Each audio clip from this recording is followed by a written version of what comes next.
morning, noon, or night, ladies and gentlemen. Welcome back to another episode of Hidden Gems, where we take overlooked games and shove them right in the public's face. Today's game is Gatekeepers Eclipse. Developed by Gravity Lagoon, it is a fast-paced, top-down shooter with two game modes: Aurora, which is a all-out survival while completing small, minuscule objectives, and then To Nowhere, which is defend the gate and the heart.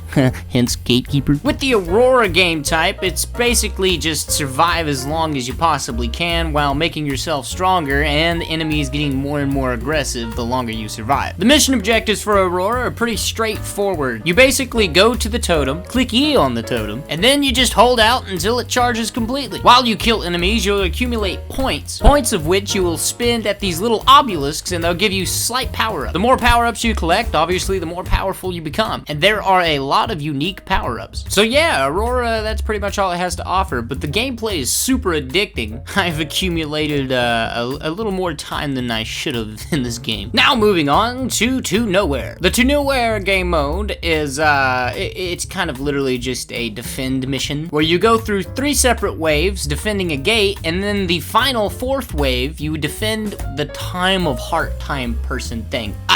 And on the 4th wave is where you sweat your freaking balls off, because the game throws literally everything at you. As of right now, you do have 2 characters to choose from. You have Hybrid and Licka-Licka-Lo Slice Boy. Hybrid is more of a ranged character with long range to medium range attacks. And then Slice Boy is, well, he's got swords. And a really cool crow ability. There is lore to the game where you can go into the database and see all of the enemy types and power-ups. The game is very, very new, so I'm excited to see what the future holds for this game, because I cannot get enough of the all-out survival experience that this game offers. I love holdout games like this where you just survive as long as possible. You can pick this game up on Steam for 0 smackaroonies. It is free to download. Give it a try, what do you got to lose? But of course, without further ado, let's smack some ratings on this bad boy, shall we? Coming up first with gameplay. The gameplay is super satisfying, and you'll never get tired of the sound of the pop when you unalive enemies. The progression is very satisfying, and the replay value is immense. I'm gonna give it a solid 8.5. Next is graphics. With enemy animation, world setting, and the animation of the weapons, the graphics honestly hold their own with this style. But of course, there's nothing crazy spectacular. I'm going to give it a 7.5. Last but not least, the piece de resistance, the fun factor. After sinking over 20 hours into the game, I gotta say that this game will hook you right from the start if you're a fan of shoot-'em-up survivals. The fun factor rests very comfortably at an 8.5. Now bringing the game's overall score up to a 9.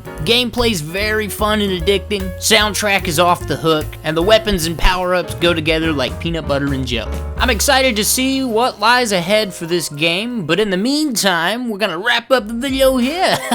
Have a good one.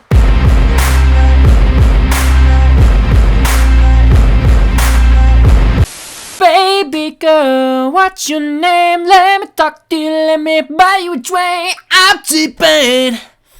Don't rape me, no I don't wanna fucking pay, baby. Oh, it's still recording, fuck.